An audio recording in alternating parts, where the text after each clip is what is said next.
think he can sass me. With my CeeLo sway, they talking to me like they hella be. Dealing with these devils, I stay above it all heavily. But sometimes it takes a little evil thought to wickedly. Cause you bumping your gums. That same energy when you hear your boy come. Like a dog, let my name in your mouth. Like spit on your tongue. Come like you, but I say you better run, boy, run. I've been humble, bro. Out the way, working on my soul. Even on the stroll. You know, bitch and net acting hard. Connect the dots on these weirdos like dominoes. Moving blocks to the second house. Genius Peter Road. Authentic to my city like Papa Doe's. My dynasty 94 Houston Rockets. I just dream, shake, and go for the goal. Stand 10 toes cause I'll never fold. These boys shaky like Ross Smith with BBLs in the speedo. I walk through the fire like them two wars with a Bendigo. Your fuego pseudo.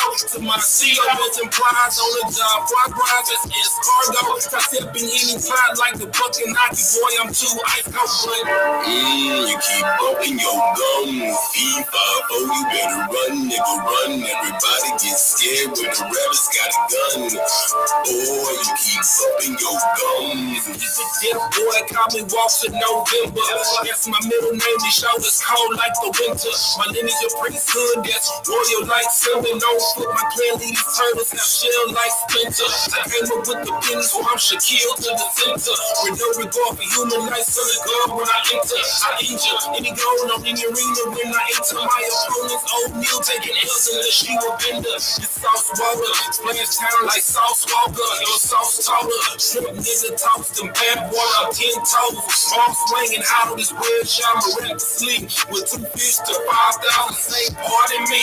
These the sauce leaves out of pocket, these angels trying me. For a piece of farming, counting calories. Can't tell I've been in the gym, look at my anatomy. U.P.K character status, throwing shade full of hypocrisy. Keep bumping your gums. E5, oh, you better run, nigga, run. Everybody gets scared when the rappers got a gun. Boy, you keep bumping your gums.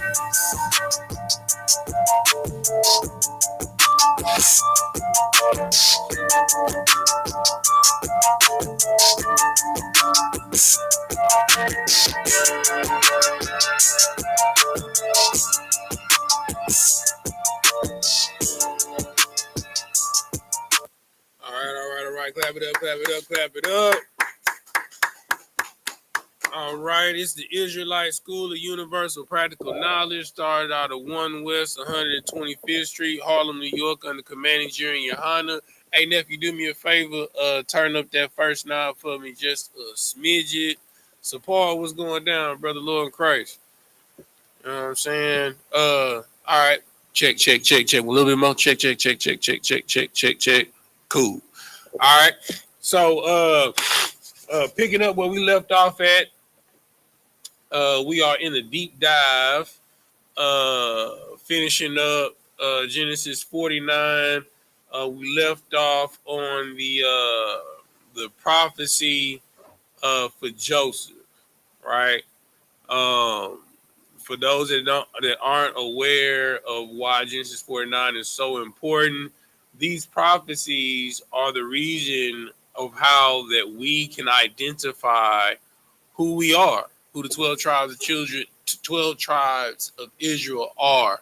Because as Jacob said in 49:1, that when he called his sons and said, gather yourselves together that I might tell you that which shall befall you in the last days.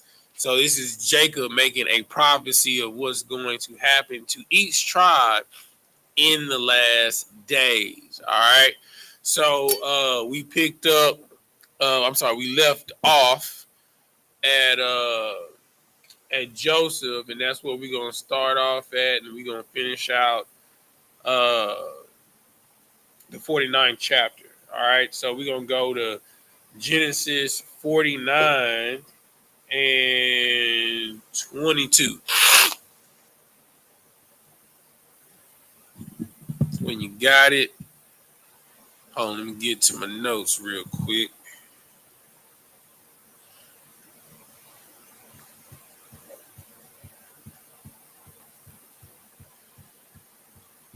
Let's see.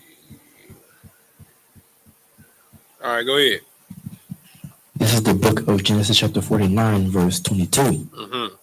Joseph is a fruitful bow. Oh, turn down that it might be my mic that might be feedback. Turn mine down a little bit. First one, check. Turn down a little bit more. Check. All right, cool. That should do it. All right, read it one more time, nephew. I'm sorry. Joseph is a fruitful bow. He's a what? A fruitful bow. All right. So what were from last class? What were the two definitions that we had for bow? I remember. Huh? No. One of them was one that y'all already knew off top, which was what? Part of a branch. A what? A branch. A branch, like a family branch, right? And then the one that I added to it was a bow is a old colloquial term for a man of high stature in his family, right? So like the boule, they have cotillions that are called, and the man in the cotillion is called a beau, and the woman in the cotillion is called a deb or a debutante, right? But that's where the term beau for a man came from, because he was considered the echelon of his family tree, right? A beau, a branch off the family tree, right? So, but in this case, it said that Joseph is a what? A fruitful bow. A what? A fruitful bow. Now, what's very interesting about this, right? Who is Joseph's two sons? Manasseh and Ephraim. Yes, Manasseh and Ephraim, right? What is Ephraim in Hebrew? Aparium. Aparium, right? So what does, can you break down what that is in Hebrew? What is I? Look at the prefix. I means I. I means I, right? Okay, we know yum is what? Plural. It's plural, right? So the only other thing that's left in there is the root word, which is par. What does par mean?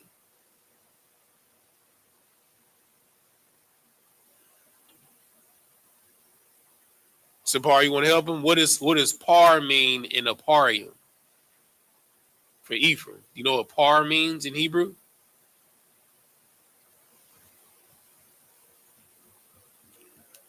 Good night, brother. Huh?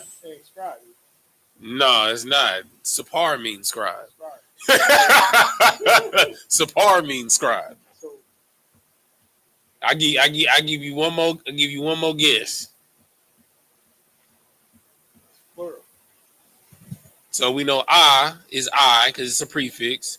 We know yum as a suffix means that it's plural, and the root word is par. What is the root? What does the root word par mean in Hebrew? They want to know it is par. Is I mean, I'm asking the question for a reason, because it's in line with what you just read. Huh? It's in line with what you just, like, the answer is in what you just read. It doesn't mean like fruitful, sir. Par means fruit in Hebrew. So yum is fruitful. So par yum is fruitful. So Ephraim's name literally translates to I am fruitful. You know what I'm saying? So and it's very interesting, because when Joseph brought his two sons in front of his father Jacob put his right hand on Ephraim, who is the youngest, and his left hand on Manasseh, because he said the Lord was going to bless Ephraim because he would be greater and more powerful, right? And his name literally translates to I am fruitful. And then even more so when the kingdom was rent asunder, when Solomon lost the kingdom and we went to northern kingdom and southern kingdom, what is the northern kingdom known as? Ephraim. Right, or House of Israel. House of Israel or Ephraim is what they're known by. Right? So he was a great man and family he was a great bow in the family tree of Jacob. All right, keep reading. Oh, somebody hopped out talking about Ephraim in Cleveland, Ohio. All right, Aparian. All right now. All right, keep reading. Even a fruitful bow by a well, whose branches went over the wall. Verse 23. The archers have sorely grieved him, and shot at him, and hated him. So, from last class, from what we found out and what was illustrated, who are the archers? His brothers. His what? His brothers. His brothers. Give yourselves a hand. Next time, both of y'all raise your hand. You know what I'm saying? So, the archers were his brothers.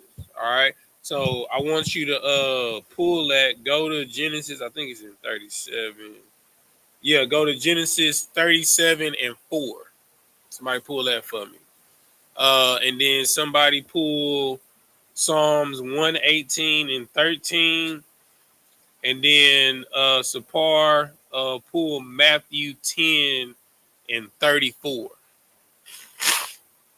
All right, whoever got Genesis 37 and 4, go ahead. This is the book of Genesis, chapter 37, verse 4. And when his brethren saw that their father loved him more than all his brethren, they hated him. They what? They hated him. They what? They hated him. You know what I'm saying? So this is a lesson for you fathers and mothers. Don't show favoritism amongst your children. You're gonna cause ascension. Right? Joseph carried the same problem that he had with his wives to his children. Right? And Joseph was innocent. He was just doing what his father asked, you know what I'm saying? Doing what the Lord asked. And it said his brothers what? Hated him. You know what I'm saying? Hold on. Go ahead. And could not speak peaceably unto him. All right, drop down to verse 24. This is the book of Genesis, chapter 37, verse 24. And they took him and cast him into a pit, and the pit was empty. There was no water in it. Verse 25. And they sat down to eat bread, and they left up their eyes, like they lifted up their eyes and looked, and behold, a company of Ishmaelites came from Gilead with their camels bearing spicery. Drop down to 26. Drop down to 26. Count. Verse 26. And Judah said unto his brethren, what profit is it if we slay our brother and conceal his blood? Verse 27. Verse 27. Come and let us sell him to the Ishmaelites, and let not our hand be upon him, for he is our brother and our flesh. And his brethren were content. You understand? So this is the arrows that's coming from the archer. Nothing can wound you more than being hurt by your family. You know what I'm saying? Nothing can wound you more than being hurt by your best and closest friend who you've adopted as family. You know what I'm saying? Who got what I asked for in Psalms? What I asked for, Psalms 118 and 13. Let me go there. This is the book of Psalms, chapter 118, verse 13. Thou has thrust sword at me that I might fall, but the Lord helped me. So this is literally Joseph's story. You know what I'm saying? Like they sought to cause harm to Joseph. First they sought to kill him. Judah talked some sense into him, like, bro, this is our little brother, bro. We can't kill him. You know what I'm saying? Let's just sell him to the Ishmaelites, sell him into slavery, so his blood won't be on our hands. You know what I'm saying? And what actually ends up happening is, you know, they go try and get their brother out the hole, and then the Ishmaelites kidnapped him. You know what I'm saying? And they ended up being frantic anyway, and then they lied, you know, threw some sheep blood on his garment and showed it to his dad and said, this is all that we found. Like, it looked like some beast got to him. You know what I'm saying? So it's always those that's closest to you that will put you in harm's way. You know what I'm saying? Satan is not going to come. Matter of fact, give me that. Give me, oh, you got it, Sapar. Matthew 10 and 34. According to the book of Matthew, chapter 10 and verse 34. Mm-hmm. Think not that I am come to send peace on earth. And what color is these words? Red. What does that mean? That Christ is speaking. You know what I'm saying? So these is Christ's words. So Christ said, don't think that I came to bring peace, but what? I came not to send peace, but a sword. Mm-hmm. Keep reading. Verse 35. For I am come to set a man at variance. What does that mean? What does variance mean? To set them at a difference, right, against each other. It's like a variance against his father, mm-hmm, and a daughter against her mother, mm-hmm, and a daughter-in-law against her mother-in-law. mm-hmm. And a man's foes shall be they of his own household. Say that one more time. And a man's foes shall be they of his own household. Listen, man, let me tell you something. Nobody can hurt you like your family can hurt you, because they know all your innermost and darkest secrets. You know what I'm saying? They know what makes you tick. You know what I'm saying? They know your vulnerabilities. They know the chinks in your armor. They know your weaknesses. You know what I'm saying? They also know what everybody else don't know about you. So, like, if they want to, they can utterly destroy you. You know? So, even more so, like how the scripture says, you got to be as wise as a serpent and harmless as a dove out in the world, but even more so at home. You know what I'm saying? You got to use wisdom when you're like, if you're a wife, when you're dealing with your husband. As a husband, you got to use wisdom and discerning in how you deal with your wife, because y'all pillow talking. You know what I'm saying? You know, she know if you know how to manage money or not manage money, or vice versa. She know if you clean and not clean.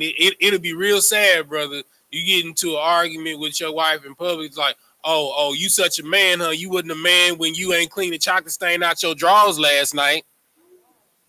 You know what I'm saying? Exactly. You know what I'm saying? You don't want to get embarrassed like that, brother. So you got to use discernment. You know what I'm saying? So it's the same thing with your children. You don't want to show favoritism within your children, because you're going to cause dissension, right? And one of your kids is going to always get picked on when you're not around, because you showing favoritism. You causing a family feud that's going to go on for generations. Well, you know, you was always daddy favorite. You was always mama favorite. You know what I'm saying? And they gonna carry that with them to they're adults that got their own family. And when it comes to when mama and daddy sick, or when mama and daddy die, well, why she get this in the will? You know what? You was always daddy favorite. That's why I don't fool with you anyway. You know what I'm saying? You ain't do nothing to deserve his favoritism. I'm the one that went to college. I'm the one that got 3 degrees. I'm the one that got my own business. And you out here a hoodlum in the streets or whatever, but you still daddy and mama favorite. I hate you. You got to use wisdom and discernment, because you're going to cause enemies within your own household. You can create enemies in your household. You understand? All right. Give me one more scripture. Give me I got 3 more. Somebody give me Psalms 41:9.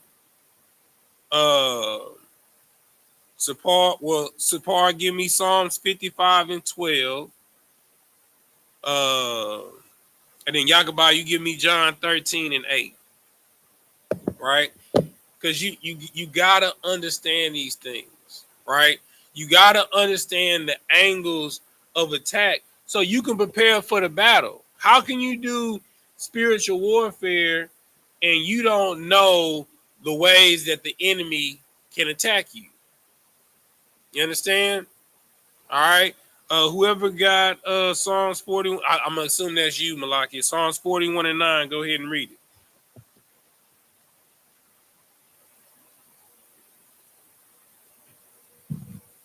This is the book of Psalm chapter 41, verse 9. Mm-hmm.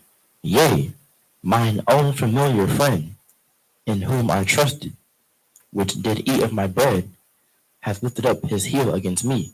Had did what? Lifted up his heel against me. So this is why in the Apocrypha in Second Edges it says that you have to prove a friend. Because there is a friend that will strive with you when things are good. You understand? But as soon as you get down, he will rise and puff himself up against you. You got to prove a friend. Like, you can't just, this my sister, this my brother, because we in the truth. There's a reason why you got to shed yourself of the world for 90 days, right? There's a reason why brothers and sisters are off limits for 6 months. There's a reason why you have to court for 6 months. That whole purpose is for you to shed yourself for the world and also to give yourself an opportunity to get to know someone.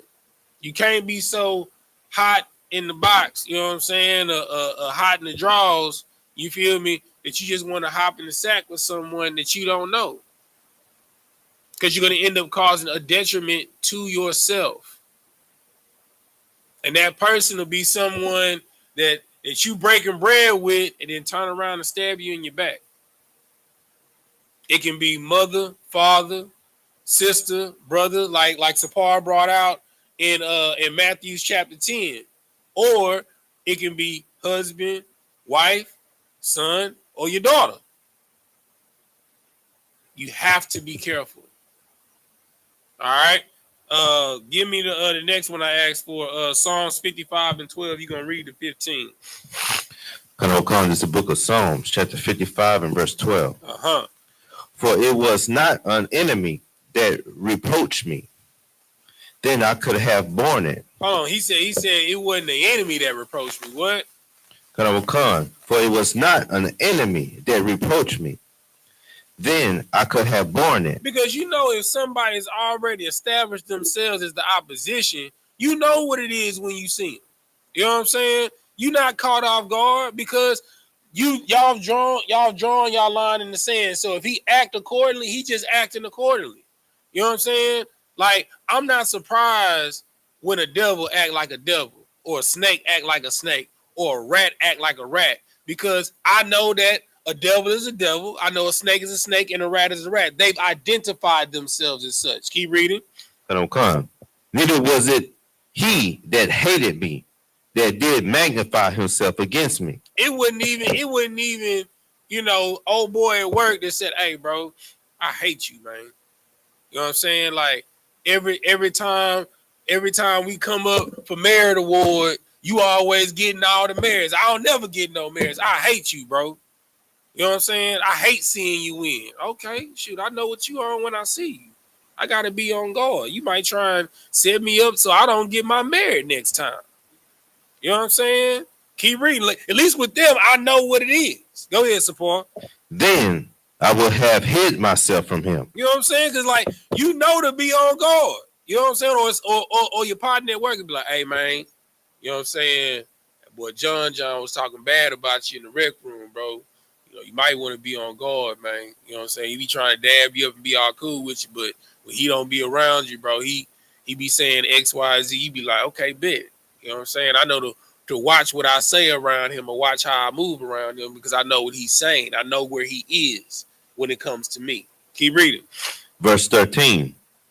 But it was thou, a man, my equal. You know what I'm saying? A man, my equal, my homeboy, my partner. Keep reading.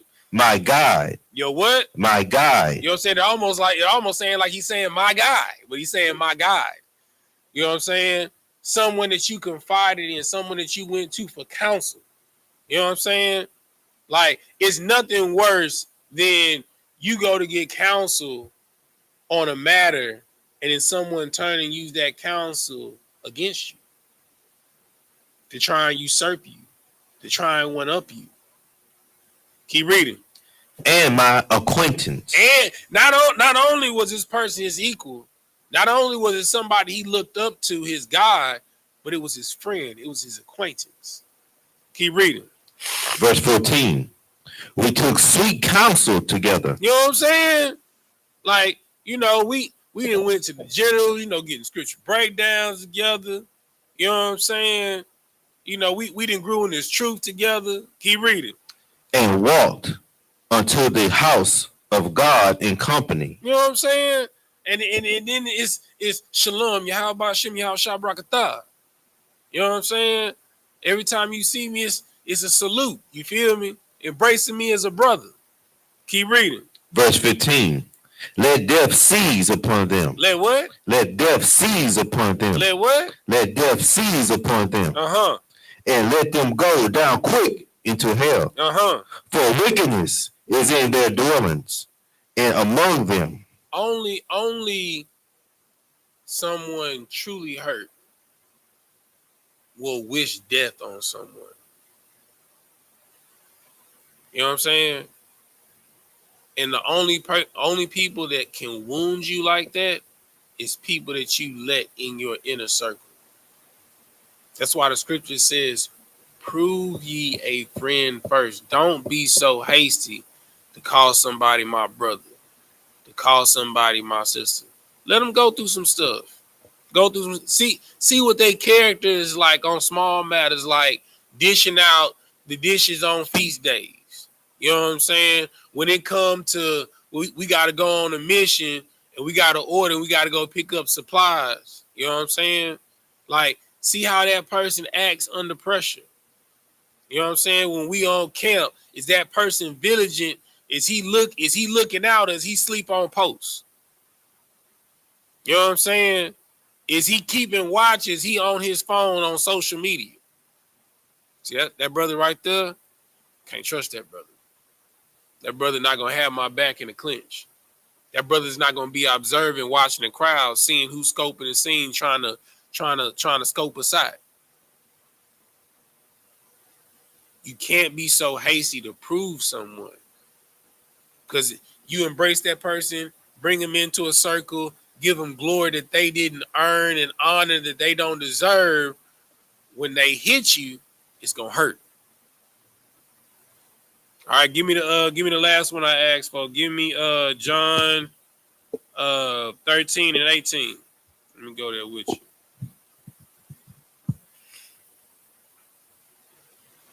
This is the book of John, chapter 13, verse 18. Uh-huh. I speak not of you all. I know whom I have chosen. Uh-huh. But that the scripture may be fulfilled. He that eateth bread with me hath lifted up his heel against me. You know what I'm saying? So Christ ain't even immune. You feel me? Christ, the best of us. A lion of lions. You know what I'm saying? A lion of the lions of Judah. You feel me? Like the creme de la creme of the nation of Israel. He was not above betrayal. One of his closest men betrayed him. A man that he broke bread with daily over money. So this is why it's important to prove to test them. It's okay to test your partner. Now, don't test them maliciously or malevolently. You know what I'm saying? But it's good to test them. You feel me? Like, you know, we used to call it baiting back in the day. You know what I'm saying? Like, I'll tell 3 people 3 different messages and see which one get back to me. And that way I know who I can trust and who I can't trust. You know, and we in the truth, you don't got to tell a lie. You know what I'm saying? You can be like, hey, man, you know, Susie wore blue today. To another person, Susie wore a red shirt. You know what I'm saying? To the other one, Susie wore a pink shirt. You feel me? And you know by the color who been talking.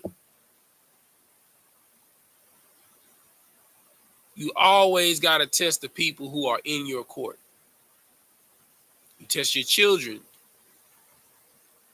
You test your wife. That's the purpose of courting. You test your husband. That's the purpose of courting. You test them to see if they're trustworthy. You test them to see if they're honorable.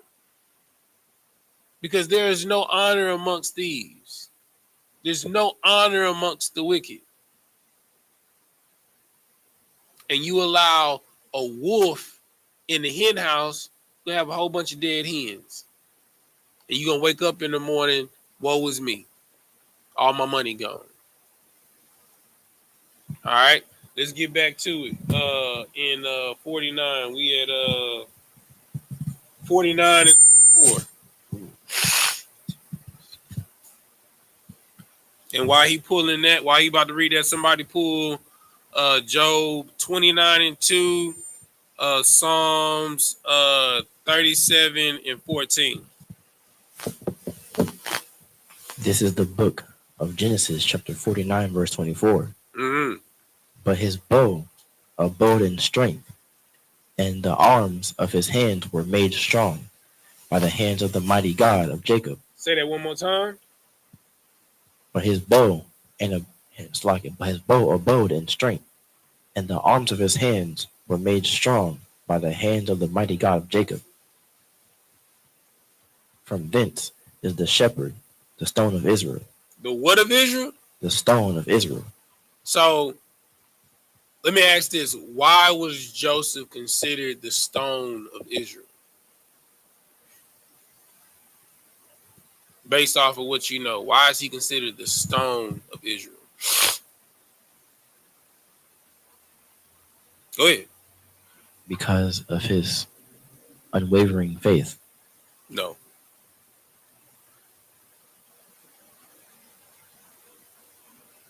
What did Joseph do? What did he accomplish? He went through not every single, but a bunch of serious tests. Okay, that's one thing. All right, so he got risen up in the centurion of Pharaoh's house. All right, what else did he accomplish? Go ahead. He was able to provide food for his family in the time of need.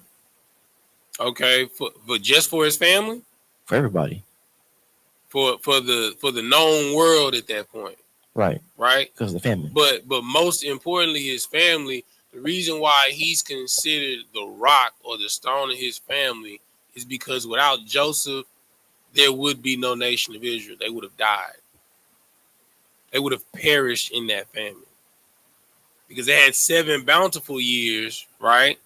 And then the second part of the dream, the Skeletor cows ate the plump clouds, and when they ate them, they looked worse off than they did before they ate the cows. So this 7-year famine was going to be as if they never had any bountiful harvest ever. So that means it was bad. And you saw how bad it was. They didn't care about selling their land, giving up all their money, giving up all of their crops. And then at the end, when they ain't have no more livestock, no more land, they sold themselves into slavery. That's how bad it was. Like, what is 40 acres and this mule worth, and I'm about to die? Like, I don't have no seed to plant. Ain't no water out here. You know what I'm saying? I don't got no feed to feed this mule. I've been so hungry. I've been eating the cow feed. You know what I'm saying? What is worth all of this land and this mule, and I'm about to die? So they sold themselves, right? So this is the reason why Joseph became the rock, because of initially what you said, his sacrifice, right? Because in order to be a leader, you have to be austere, right? What does austere mean? You know, Christ was austere. What is austere? Right, very firm, right? And you're not firm because you're a tyrant. You're firm because you can't, you know, like he said, you can't waver to every sob story. Everybody you let one person borrow money, everybody going to borrow money. You loan $20 out one time, they gonna always come back to you for $20. You know what I'm saying? Like my father, you know, even though, you know, he don't agree with, you know, with the truth, but one thing that he said that I agree with, like, I don't loan money out. You know what I'm saying? He said, I don't loan money out. When I give money, I tell them this is a gift. It's not a loan. You do not have to pay me back. Right? But what this gift means is don't come back. That's it. You know what I'm saying? This is a gift. This is my gift to you. You don't owe me anything. When you see me, you don't got to duck me. When you hear I'm about to pull up, you don't got to pull out. You don't owe me nothing. You know what I'm saying? But don't come back. You know what I'm saying? That's for, you know, people ask for, you know, big favors, big amounts of money, stuff like that. There ain't nothing wrong with, you know, showing mercy and stuff like that or whatever, being empathetic to a person's situation, but you have to be austere. You have to let that person know that you're not a tool that can just be used at any time out of a toolbox. Oh, man, you know, Yakubad, man, and shoot, I know I can get 20 from him. And then Sapar, I know I can get 20 from him. Malakia, I know I can get 20 from him. Monica, Tazadak, shoot, man, I can give me $100 right now. We good. We back on, nigga. It's $100, nigga, off the cuff. Make these phone calls real quick. Hey, bro, look, man, hey, you know, I know I said I had you, bro, but shoot, you know, something came up, man. I need to borrow another 20, bro. Need you to hold me down, dog. I know you got me. He be like, all right, man. And then, but you know what most people do, they send out mass texts. They send the same text message to about 4 people. Hey, bro, I need $20. You know what I'm saying? Or 5 people. They know these same 5 people that will give me 20. I ain't have no money. Now I got $100. Now, there's nothing wrong with empathizing in someone's situation, but you can't let someone just use you. You have to be a rock, because if you don't, you become an enabler. You're not helping that person because that person is not learning their lesson. The lesson isn't empathy. The lesson is money management. It's one thing if somebody asks you for, even if it's $100, you know, it's $100 here and like 6 months or a year or 2 years down the line, stuff happens. You know what I'm saying? You know, everybody get that one bill that catch them off guard that they wasn't expecting, that put your account in the negative. You know what I'm saying? That's one thing. But if every month you call in Officer Shapat, you know, you short on your rent, hey, you might need to move. You know what I'm saying? You might need to find housing somewhere else that is within your means. You know, don't get it twisted. The Israelite School Universal Practical Knowledge, we are not above getting in your business. We will sit down I got it from Captain Kahan. Like when I first came into the truth, you know, I had issues juggling. You know what I'm saying? And he sat me down and, you know, he had me print out my bank statement, you know what I'm saying, for the month. And we went through line by line, itemizing. Okay, well, brother, this where your money going right here. You know what I'm saying? You doing too much Netflix and chilling, brother. You got Netflix, you got Hulu. I mean, that really ain't changed. You know, I just got a job that gave. I just like streaming, brother. You know what I'm saying? But you got to be able to do that. You got to be able to isolate what the problem is. And the only way that you can do that, you have to be austere. Because the same way the men above you are going to hold you accountable, you got to hold that man accountable so that person can change. You can't be an enabler. All right? Somebody give me the scripture I asked for. Give me Job 29:2.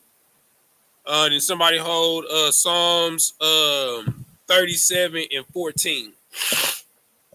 It's the book of Job, chapter 29, verse 2. Uh-huh. Oh, that I were as in months past, as in the days when God preserved me. Say that one more time. Oh, that I were as in months past, as in the days when God preserved me. So, first thing that you got to understand is, yesterday is gone. If you survived the day, a day of hell, guess what? The Lord preserved you. You didn't die. I know today was a horrible day. I know you ain't hit your quota, you ain't hit your goal, your boss was on you behind, you may have got a flat tire, you know, you came home, it wasn't no food in the refrigerator, but you opened up the pantry, you saw peanut butter and jelly, and you knew you had some bread. Guess what? The Lord preserved you for the day. He gave you nourishment to give you strength. Drop down to verse 20. Verse 20. My glory was fresh in me, and my bow was renewed in my hand. His what was renewed? Bow. So what is a bow used for? Shoot arrows. It's for what? Shoot arrows. What is it used for? It's used for shooting arrows, but what are you shooting arrows at? Enemies. Enemies and their hunt. Well, the what it's supposed to be used for is supposed to be used for hunting. You know what I'm saying? So you can eat and not die. You know, we just ended up using the bow and arrow to defend ourselves because, you know, I mean, the scripture says that, you know, that the swords will be beaten into to plow shields. You know what I'm saying? So we're not, and this is how you know what we're made for.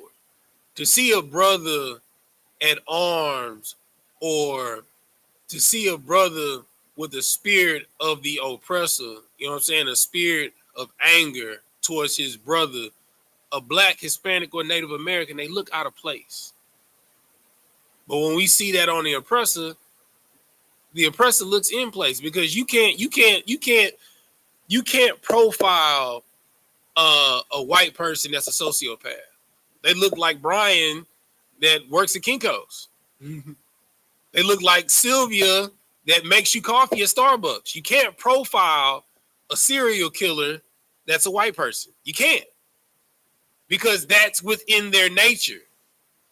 But a black man, Hispanic man, or Native American man is a sociopath.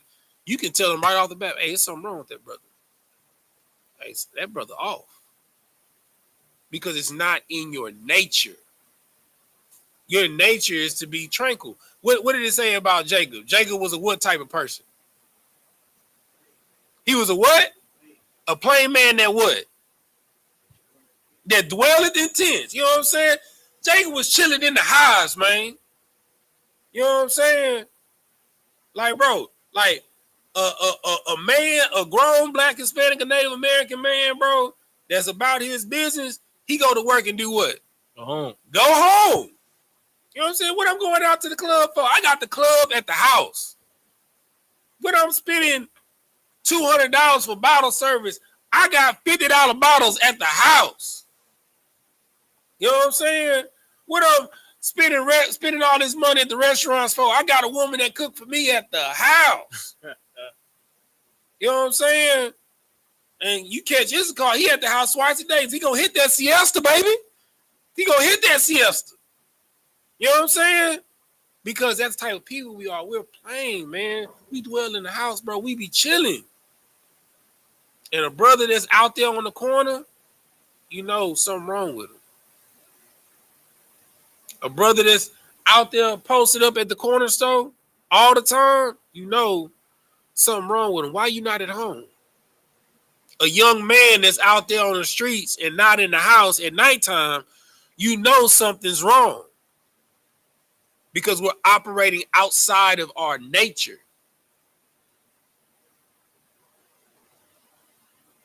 And what the Lord gave you, he gives you your strength to renew you to be in your nature. That's what it said in verse 2. The Lord renewed me. And we drop down to verse 20. He gave him the strength to go back out there for the hunt. But the only way that you can constantly be renewed and in your right mind is by the washing of the word. You got to dwell in it day and night. All right. That's it on verse 20. Con. All right, no sweat. Give me who holding who's the other one asked for? Psalms 37 and 14. I'm gonna go there with you. You're gonna read the 16. Go there with you. Con. Yeah. Psalms 37 and 14. All right, go ahead. The book of Psalms, chapter 37 and verse 14. The wicked have drawn out the sword and have bent their bow to cast down the poor and needy. Now, a sword ain't nothing but a big knife, right? The reason why we invented swords is because, you know, we knew that knives cut. So we gonna get the original swords was knives. We use knives for cooking. We use knives and swords and axes to cut down branches. That's what the machete for. The machete is a sword. You know what I'm saying? It's a sword for tending to the garden, for cutting down, you know, wild and untamed branches and stuff. It wasn't until we took on dealing with the nature of our oppressor that we had to use those machetes to defend ourselves. Because they sought to kill us. You understand? A wicked person uses tools that are meant to grow for destruction. You understand? Keep reading. Come. And to slay such be as SKYPE, and to slay such as be of upright conversation. You know what I'm saying? So peep this, right? Just to show you, like, the type of, like, does anybody know where guns came from? Like, how they were created? Like, what's the first type of gun? Cannon. A cannon, right? How were cannons invented? Does anybody know? I could be wrong, but I believe the Ottomans had the first cannons. But where did they get the idea for cannons from? I think you said it. From what? Fireworks. What were fireworks created for? Celebration. For what? For celebration, right? Bombs weren't originally made to kill somebody. They were meant to celebrate. And it took a wicked person to say, what happens instead of me shooting that bomb at the sky? What happens if I turn that bomb on a crowd of people? What would happen? See, only a wicked person uses things that were meant for creation to destroy. Right? Keep reading. Verse 15. Come, verse 15. Their sword shall enter into their own hearts, and their bows shall be broken. You reap what you sow. If you live by the sword, you'll die by the sword. But if you live by plowing and sowing, guess what? You're going to die by plowing and sowing. And guess what that means? You're going to live a mighty long time. If you're around here plowing the earth and farming, and you die a farmer, guess what? You're not going to die a horrible death. But if you live by the sword, you're going to die by the sword. You reap what you sow. You understand? There are, I tell people all the time, right? It's always a punishment or a test, right? A punishment is meant to destroy you. A test is meant to grow you. Because what happens when you pass a test? You get a what? A reward, right? You pass the test of being able to doing a hydroponic farm. Guess what you'll be able to do now? Grow a real farm. You go from having a backyard garden. Now you get some land, you get a couple of acres. Oh, now we rolling. I'm not able to just feed myself and my family. I'm able to feed a nation now. But whatever device that you develop, that's what's going to eventually take hold of your life and take over your life.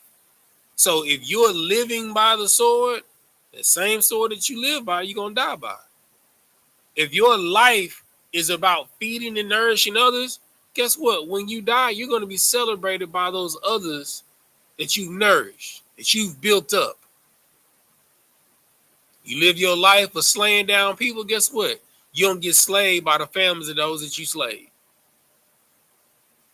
Keep reading. Verse 16. No, verse 16. A little that a righteous man have is better than the riches of many wicked. You understand? So it don't matter if somebody like, Rick Ross, you know what I'm saying, got Vander Holyfield's mansion. He got a couple of yachts, some boats. He got 50 wing stops. You understand? And all you got is a 2-bedroom apartment. You understand? 2 cars that you're struggling paying the car payments on. You understand? The little that you have is greater than the great many things that he has. Because you got your stuff the right way, righteously. He got his things by conniving and betraying people. You're able to sleep at night and not look over your shoulder because you don't have enemies. Everywhere he go, he went to Canada to go do a show. Him and his bodyguards got beat up because he got enemies. When you live by the sword, you die by the sword. But if you live a life of building up people, guess what's going to happen? You're going to get built up.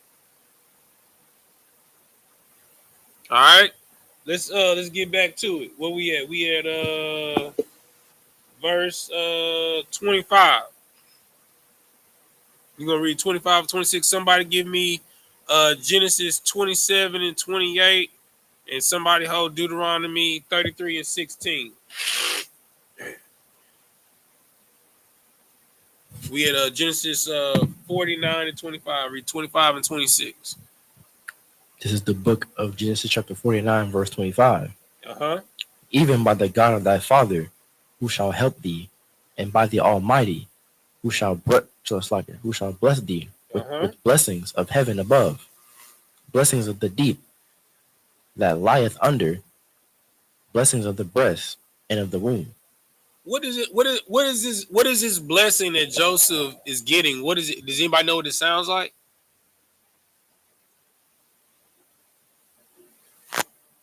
What does it sound like? Read it again, nephew. Even by the God of thy father, Uh-huh. who shall help thee, and by the Almighty, who shall bless thee with blessings of heaven above, Uh-huh. blessings of the deep that lieth under, Uh-huh. blessings of the breast and of the womb. Does anybody know what that sounds like? Yeah, it sounds like children, but what does those blessings sound like? Do those blessings that he got, does it remind you of blessings that was given before? Of the deep. Who holding Genesis 27 and 28? Read it. This is the book of Genesis. Start at 27. Come. This is the book of Genesis, chapter 27, verse 27. Mm-hmm. And he came near and kissed him, and he smelled the smell of his raiment. So this is Joseph after his mama told him to put on his brother's garment and put some goat skin on you with the hair on. All right, keep reading. And blessed him. Where you at? 27 and what? 27 and 27. All right, go ahead. And blessed him and said, see, the smell of my son is as the smell of a field which the Lord hath blessed. Uh-huh. Verse 28. Therefore, God give thee of the dew of heaven. All right, stop there. Nephew, read what you had. Read the first part of it.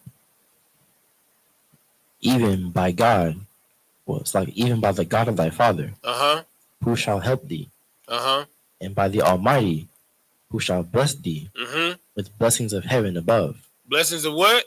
Heaven above. Okay. Dew of heaven. You know what I'm saying? Blessings of the heavens above. Now, read the next part, Yakubad. Hold where you at, Malaki. And the fatness of the earth. All right, now get the mic back to Malaki. Now read the next part, Malaki. Blessings of the deep that lieth under. All right. So what is deep below under the heavens? The what? The earth. The fatness of the earth. All right. Get the mic back to Yakubad. And plenty of corn and wine. All right, give it back to Malaki. Blessings of the breast and of the womb. All right. What is wine held in? What's it called? There you go. You know what I'm saying? So the blessing that Joseph is getting is the blessing of the firstborn. You know what I'm saying? He's literally getting almost word for word the blessing that Isaac gave to Jacob, minus the part of his brother would have to serve him. You know what I'm saying? But he's getting this because he was the rock and the salvation for his family, because he is the one that God spoke to, and he is the one that listened to the Most High God. And that's the reason why he got a double portion, right? Manasseh and Ephraim was grafted in and adopted as if they were Jacob's own sons. All right? Keep reading. 49. Verse 26. Mm-hmm. The blessings of thy father have prevailed above the blessings of my progenitors, unto the utmost bound of the everlasting hills. They shall be on the head of Joseph, and on the crown of the head of him that was separate from his brethren. He said, what from his brother? That was separate from his brethren. Why is it separate from his? I already gave the answer, but why is it separate from his brethren? If you was paying attention. Because since he was the salvation of his family, he received a double portion of a blessing. What is considered the double portion or blessing? The blessing of the what? Blessing of the womb. Huh? The blessing of the womb. No. in succession. If we go ahead, support. So like he got the blessing that Reuben was supposed to get. Yeah, he got the blessing of the firstborn, right? So if say we're all brothers, right? Everybody is going to get an inheritance, right? But the firstborn's inheritance is separate from everyone else's. He's going to get the most because he's considered the head of the family. So because Joseph became the rock of the family and Reuben forfeited his birthright because he crept up into his father's bed and slept with his father's wife, that lot fell to Joseph. And that's why Joseph got a double portion because of his righteousness and his faith. Right? Okay. Who holding Deuteronomy 33 and 16? It'll break it down a little bit more. Somebody pull Deuteronomy. Yeah, he looking at you, Yakabad. He's like, man, I'm holding 49. All right, let me get there with you. Yeah, Deuteronomy 33 and 16. Okay. Let me get there with you. Okay. Go ahead. This is the book of Deuteronomy, chapter 32, 33. Chapter 33, verse 16. Uh-huh. And for the precious things of the earth and fullness thereof, and for the good will of him that dwell in the bush, let the blessing come upon the head of Joseph and upon the top of the head of him that was separated from his brethren. Keep reading. Verse 17. His glory is like the firstling of his bullock, and his horns are like the horns of unicorns. All right. I'm so happy I pulled this scripture. All right. So, people that are atheists will use this scripture talking about, see, there you go, believing in unicorns and rainbows. You know what I'm saying? So when it's talking about a unicorn, what is a unicorn? Does anybody know? A rhinoceros. So what? It's a rhinoceros. That is correct. You know what I'm saying? Give that brother a hand. All right. So, and this is and like when somebody tries to use the scripture talking about, y'all got mystical creatures and animals in there. All right. Put this also in your notes. All right. The scientific term for a rhinoceros, right, is a unicornus. That is the scientific term for a rhinoceros, right? Okay. And then the rhinoceros that we see today that got a two horn, right, is a bicornus, right? Because bi is two. All right. So when you look up the scientific term, there are two types of rhinos. There's a rhino with one horn. You look up the scientific term for a one-horned rhinoceros, it is unicornus. That is the Latin term for a rhinoceros. You about to say something? Oh, I thought you had your hand up. All right, so put that in your notes. You know what I'm saying? You looking it up, nephew? Oh, I thought you was looking it up. All right, no sweat. All right, matter of fact, hold on.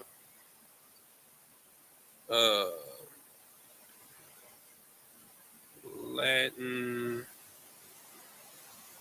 term for one horn rhino.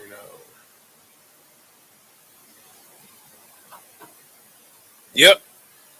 The Latin term for a one-horned rhinoceros is called Rhinoceros unicornus, which translates to one horn. All right. So whenever someone says, they try and, hit you with, y'all got fake mythical creatures in the Bible, you just tell them you're just an idiot. You know, you don't know Latin. You understand? And then even when you pull the Hebrew word for it, it literally says a one-horn rhino. All right. This is the Israelite School of Universal Practical Knowledge. All right.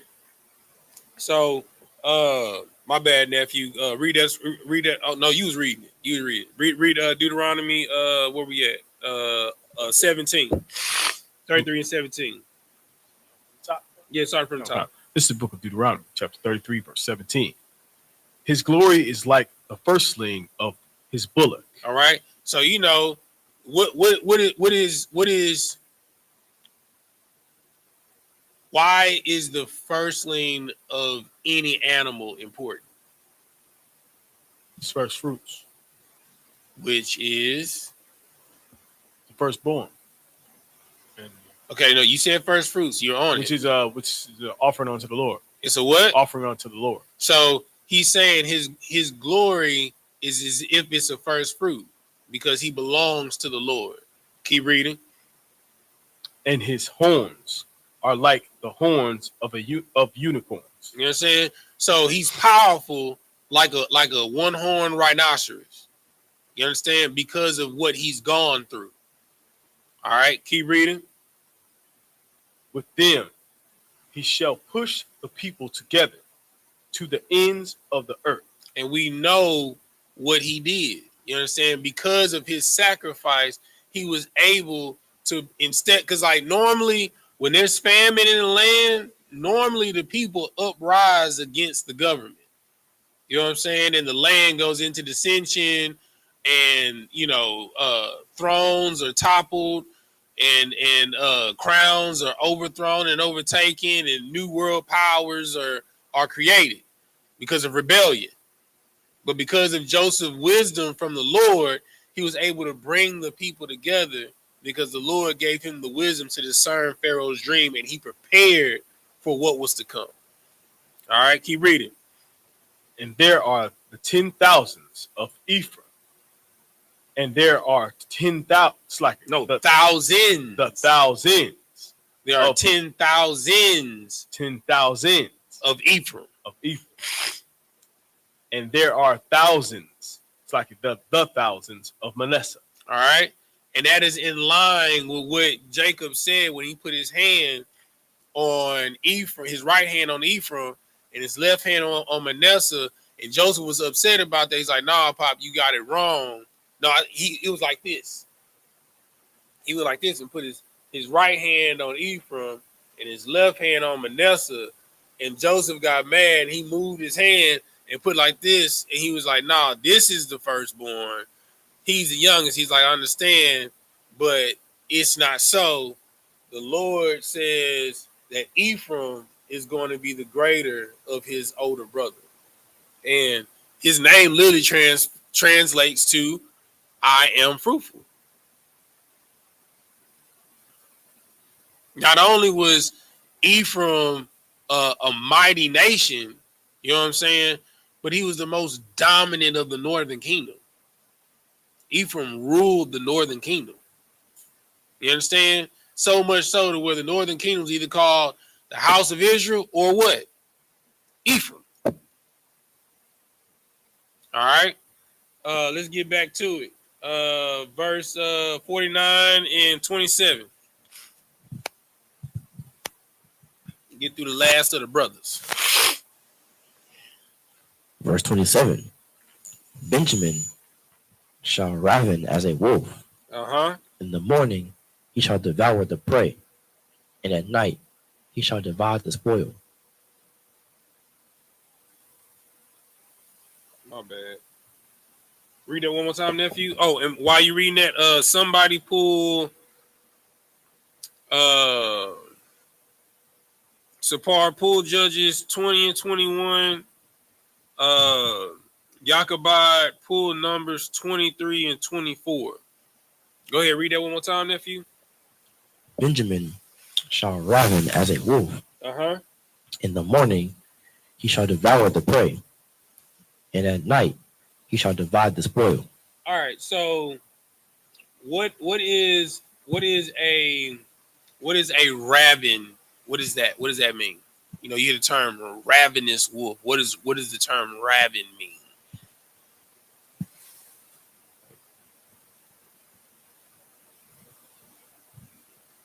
Look it up. If you don't know, look it up. What does the term raven mean? We always hear the term a ravenous wolf or a ravenous wolf. What does that mean? What does the term raven mean? Like violent. It means what? Violent. Violent. All right. So, and I didn't say this. What nation is Ephraim, by the way? Today. The Puerto Ricans. Puerto Ricans. All right. Now it says that Benjamin is a raven wolf. So basically he is a violent wolf. What nation is Benjamin? The Jamaicans. Everybody know the Jamaicans do not play. Jamaicans do not play. They do not mess around. You understand? Two Caribbean nations that don't play is Jamaicans and Haitians. They are violent. They will get to it. You understand? And they're going to be in your face. They're going to divvy up the, and we know it because, I mean, hell, I mean, we know what go down in the shanties. You know what I'm saying? Down in Kingston. You know, they ravenous amongst themselves instead of against the enemies. You know, Shata culture is praise instead of righteous culture. You know what I'm saying? Hell, even the Wailers, you know what I'm saying, that rode with Bob Marley, when they came and shot up the Wailers' house before a concert, they returned fire. They went heads up with the police. Jamaicans don't play. You know what I'm saying?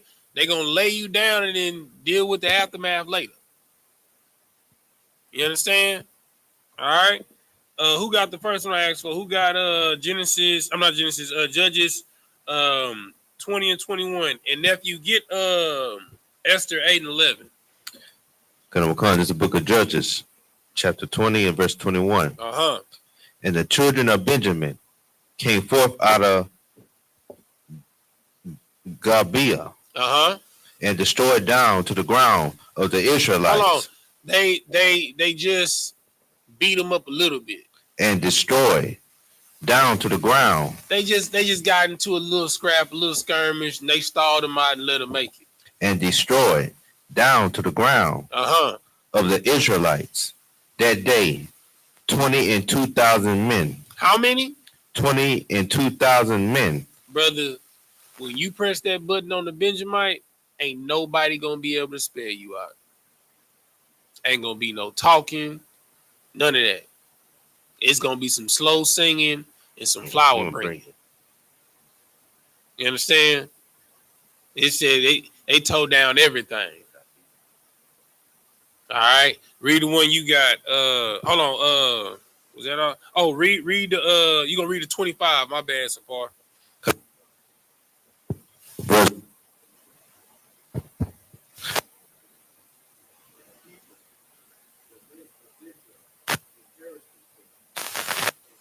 Get him, Mike. Yeah, there you go. The support pat. There you go. Testing, slacking. No, you good. The book of Judges, chapter 20 and verse 22. And the people, the men of Israel, encouraged themselves and set their battle again in array in the place where they put themselves in array the first day. Verse 23, and the children of Israel went up and wept before the Lord until even, and asked counsel of the Lord, saying, shall I go up again to the battle against the children of Benjamin, my brother?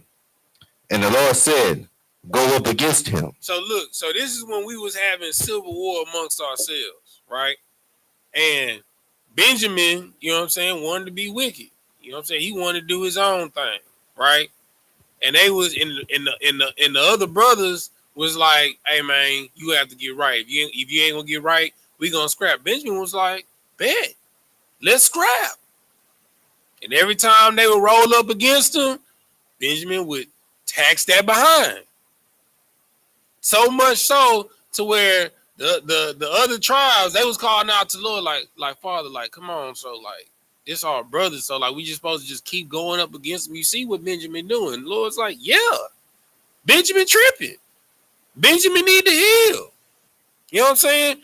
But this is to show you the type of tribe that Benjamin is for the smoke. You know what I'm saying? Like he talking about you gonna start a fire. He was like, well, shoot, where the smoke at? Let's get to the smoke. You know what I'm saying? Benjamin is about that. Drop down 25. Come on, verse 25. And Benjamin went forth against them out of Gibeah the second day, and destroyed down to the ground the children of Israel again, 18,000 men. And all this drew their sword. You know what I'm saying? Like, they was warring with Benjamin every day, and Benjamin was taxing that behind. Like, the first day, I think it was 20,000, dropped down to 18,000. And then before the Lord united them all against Benjamin, I think, they fought 2 more times, but each time he was taking them out by the thousands. Because Benjamin is a ravenous wolf. Like, once that button is pressed, ain't no reset until everybody's laid to waste, until everybody getting laid down, until his bloodlust is fulfilled. You understand? Like, he like a wolf. Like, once he sink his teeth in, you know what I'm saying? Like, you know how dogs get when they sink their teeth in, they do that head shake, trying to rip your throat out violently, or they get a hold of your arm, they rip your tendons, you know what I'm saying, to the bone is showing, so they taking a pound of flesh with them. That's Benjamin. You understand? Who got Numbers 23 and 24? Let me go there with you. This is the book of Numbers, chapter 23, verse 24. Behold, the people shall rise up as a great lion, and lift up himself as a young lion. He shall not lie down until he eat of the prey. He said he shall not do what? Lie down until he eat of the prey. That's the spirit that Benjamin has.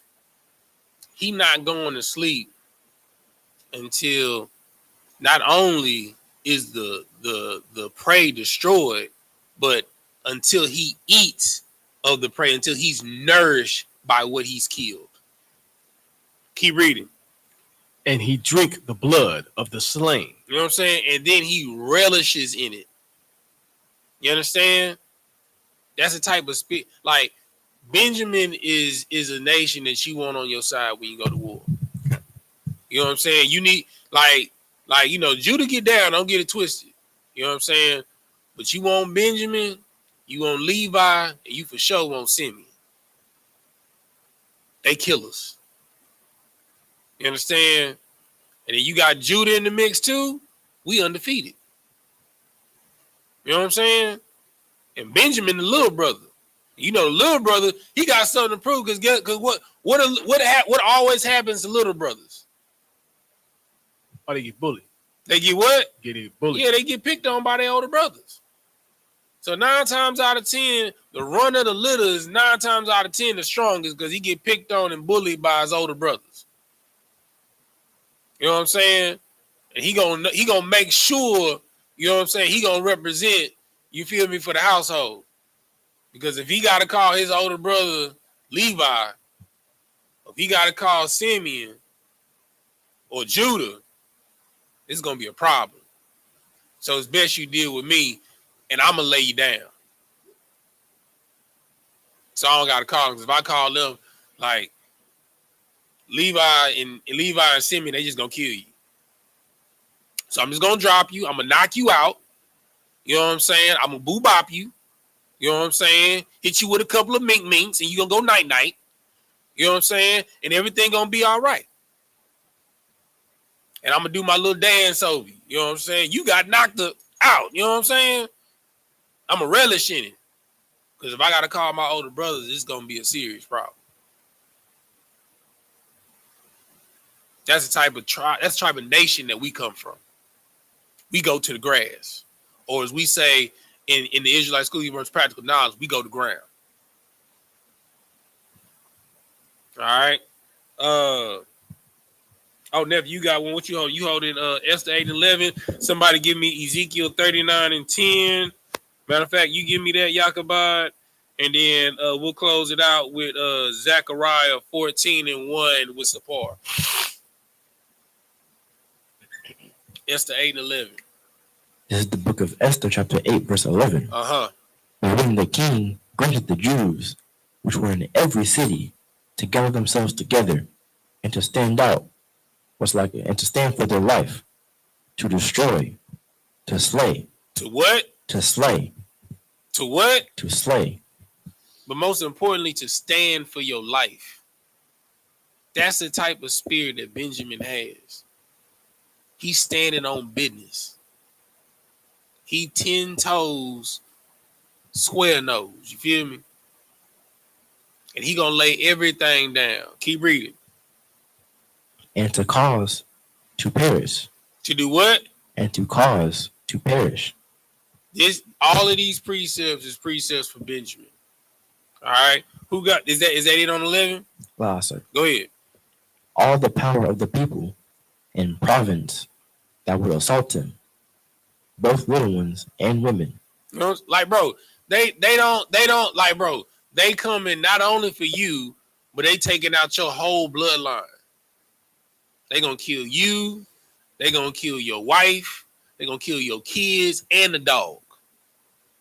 If you got some Mary had little lambs out there, they getting lamb chopped too. You know what I'm saying? If you got a little fish in a fish tank, they killing Nemo. They sending a message.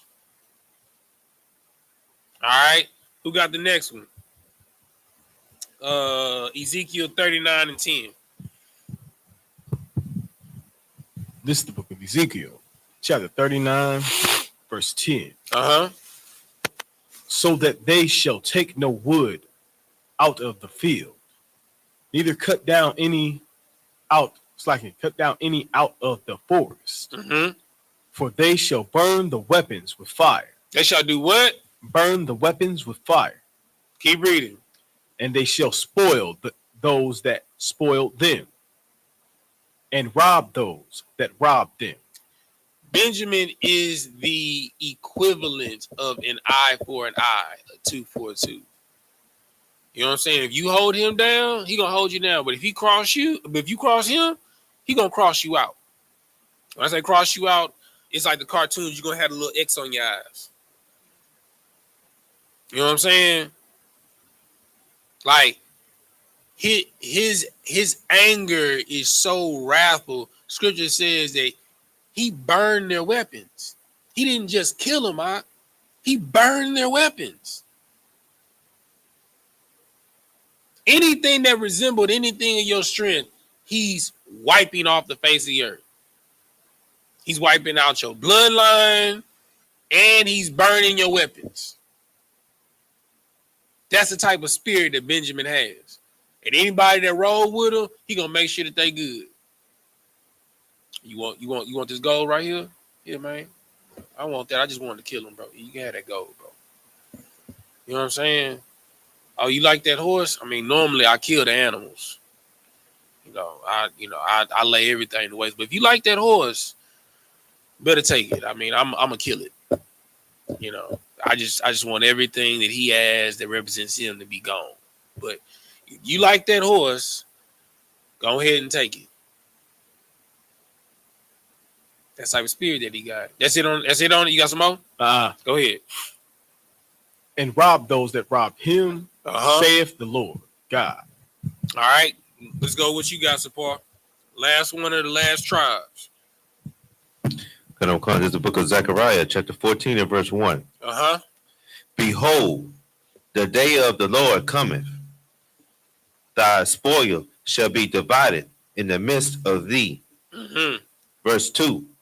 For I will gather all nations against Jerusalem to battle, and the city shall be taken, and the horses rifled. Oh, no. Just verse 1. I'm sorry. Just no, read verse one more time. The book of Zechariah, verse 14 and verse 1. Behold, the day of the Lord cometh, and thy spoil shall be divided in the midst of thee. All right.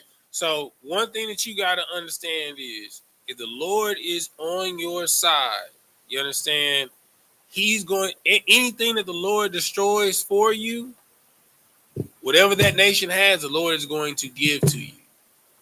You understand? That is why you should be 100% rooting for the destruction of America. Every nation that we've been oppressed by, the Lord has given into our hands and we've gotten wealthy by it. When Abraham went into Egypt and Pharaoh tried to take his wife, we came out with some land, some cattle, some maid servants, some manservants. When Abimelech tried to take Abraham's wife, we came out with some money, some gold, some silver, some more cattle, some more land, some more maid servants. You understand? When Abimelech tried to take Isaac's wife, got some more land, some more maid servants. You understand? Some more cattle. When Jacob went and he was oppressed by his uncle Laban, we got some more cattle, some more money. You understand? Every time we go into a land and we're oppressed and we come out of that land, when we were slaves in Egypt, you understand, under the time of Moses, we came out of Egypt, they was giving us offerings so we can go, so that they wouldn't die, because the Lord sent famine, he sent locusts, the firstborns was dying. You know what I'm saying? He turned the water into blood. They have no clean drinking water. Oh, I think I'm gonna do a series on that. Oh yeah, the frogs and all of that. You know what? I'm gonna do a series on the practicality of the plagues of the Lord today. Oh, that's gonna be cold.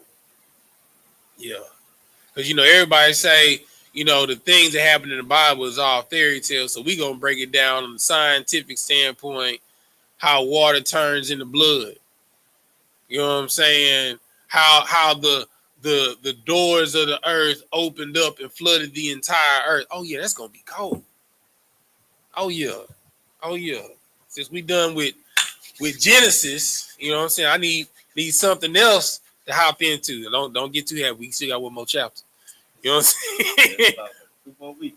Yeah, 2 more weeks. 2 more weeks. 2 more weeks and we done with Genesis. 2 more weeks and we completely done with Genesis. Right. You know what I'm saying? Right. So, but I say all that to say this. You should be, instead of praying for a good president, you should be praying for America to fall. Wow. Because the only way the Black, Hispanic, and Native American nation rises is if this nation falls. You'll never grow to power being dependent on another nation. The quicker you move that dependency, the faster we'll grow to power. The faster the kingdom will come. So you should be praying day and night for America to fall. I know it's a scary sight, but it's bound to happen. It has to happen. Every nation falls. Every kingdom, every dynasty falls. There's a rise and there's a fall. And we're at the end. And this is the most exciting time to be alive. You are literally about to watch the sky crack open. Look at that. You know what I'm saying? Message. You feel me? You literally about to see 20,000 UFOs. As far as I mean, hell, there was DC, you know what I'm saying, had the UFO situation to happen. You know what I'm saying? In South America, UFOs. In the UK, UFOs. This all happened on the same night. If you don't know about it, just go on TikTok. It's everywhere. A UFO the size of the top of the George R. Brown Convention Center crashed in DC. Yeah, it's video footage. It wasn't just in DC. It was like 2 other cities in the United States, 2 in South America, 1 in Mexico, and then another one that happened in the UK, all in the same day. We at the end. And the only way that you're not gonna be fooled, the only way that you're gonna be prepared is being in this truth, man. Like you about to see the world go belly up. You about to witness World War III. It ain't even we on the cusp, like it's any day now. They said they're gonna go to Ukraine said that they're gonna go to war with Russia before the election is finalized. So they said before the president of the United States is elected, it's going down. Early elections just started. So that's like 3 weeks. Better get your mind right. Better get your spirit right. This is about to go down. You know, BET Awards ain't gonna matter. And what's crazy is all the other nations, they preparing. You know, we Grammys, NFL, NBA, you know, other nations got their kids training for war. You know, we want to be on O Block. You know what I'm saying? We want to be little yits, you know what I'm saying, in the hood. We want to be Bloods and Crips and wipe out our army. We want to be GDs and Vice Lords. You know what I'm saying? Like, we want to be drug dealers, poison our community, poison the people that's going to shelter us. You know, we too worried about twerking. Like, war is about to happen, and best believe this war is going to spill over on American soil. So get your mind right, man. All right? So with that, we're going to say Ahmadiyya, which means to stand. Sar, which means to turn. We're going to face the east. We're going to do the Lord's Prayer first in Hebrew, then in English. Repeat after me. Abanawa, Shabbat Shemayim, Kodash, Hayah, Shemka, Yahweh, Malak Wakah, Gaba'ah, Waktazayaka, Hayah, Aishah, Ba'aratazah, Kawah, Hayah, Bashemayim, Nathan Lacham, Kal, Yawam, Wasalak now, Kabawak now, Kasalak now, Kabawaki now, Wala'ah, Tabi'ai now, Banasayan 1, Abal, Hawashai now, Mayan, Rai, Kaya, Lakub, Hamalakwa, Waha'Allah, Wahata Parak, Wahawalamyu, Aman, in the English, our Father, joy in heaven, hallowed be thy name, Yahweh, thy kingdom come, thy will be done, in earth as it is in heaven. Give us this day our daily bread, and forgive us our debts as we forgive our debtors, and lead us not into temptation, but deliver us from evil. For thine is the kingdom, and the power, and the glory, forever. So be it. Sar. All right. The closing of the Feast of Tabernacles is this Thursday. All right. Make sure, you know, wherever city you in, make sure you report, you know what I'm saying, to your school. Make sure that we keep these high holy days. And at this time and with everything that's going on, need to be perfect. You know what I'm saying? Rehearsing the righteous acts of the Lord. All right. So with that, individual, body Shabbat, Maju, Rock, how about Shimmy How Shab Rakatah? Got a baton? Sar, turn your face to sister, individual, body Shabbat, Maju, Rock, Yahweh Shemar Thah Shimmy How Shab. Got a baton? Dismiss.